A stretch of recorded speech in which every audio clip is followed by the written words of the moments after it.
Dahil nga naubusan tayo ng kahoy, tayo magsisibag at magluluto. Hello mga kamami! Ngayon nga palang araw na ito ay naisipan kong magsibak ng kahoy. Ayan, ang ginagawa ko dyan ay naglalagari ako ng kahoy. At yan nga pala ay na matagal ng stock dyan at dahil nga hindi sinisibak ng asawa ko ay kaya ako na nagsibak ng kahoy at wala nga akong magamit at pang sasayang at gutom na nga ako dito.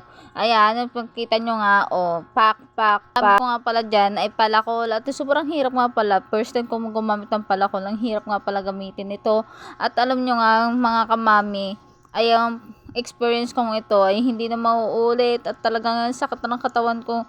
Nung pagkatapos niyan, nung pagtulog ko, talagang masakit ang aking mga braso-braso, kasukasuan. Patuloy nga ako nagsisibak dyan. Na-experience ko dati, yung lagi kaming sinasama ng aking papa pagkakahoy. Yung pagkakahoy namin yun ay sobrang layo at layo pa kami doon sa Nyugan. Ang gamit nga pala namin kahoy dati, hindi ganyan, yung palapa. Alam nyo yung palapa.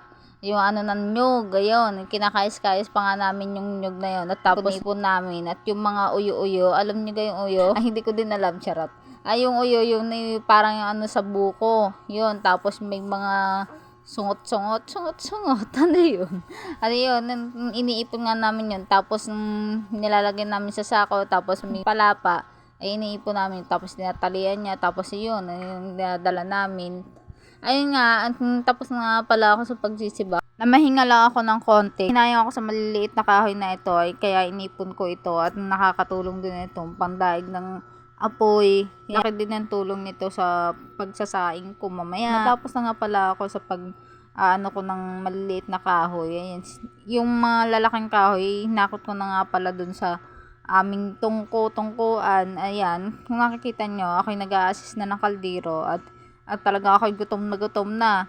Hindi nyo alam, talaga yung akin tayan, krok, charot. O, diba? Nagko-krok ang tiyan ko. Ayan, fast forward ko na nga pala, huhugas na nga pala ako bigas.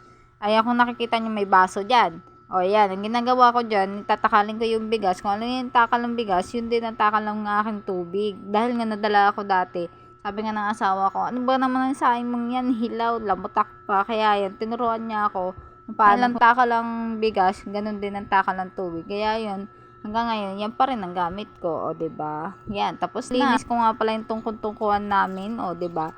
O, 30 years old na yan, kung makikita nyo, charo. Ayan nga pala ang aming tungkol-tungkuan. Hindi ko nga pala kinahihiya yung tungkol-tungkuan namin dahil dyan kami nabubusog. Yan ang aming lutuan since nung ano pa talaga, nung nanirahan kami sa bahay na ito, charot. Ayan, ginagawa ko dyan, inaayos ko yung yung kahoy, sinasangkalan ko pa nga yan ng kahoy para mag balance. Ito nga pala ako ng karton dyan, yan ang aking pandaig dahil nga nahihirapan nga ako pag yung ano, dati nga naalala ko, pinandadaig namin yung taklob ng gin. Ay ngayon, kadali-dali lang naman pala magdaig. Gagamitan mo lang ng karton tapos yan nagliyab na diba?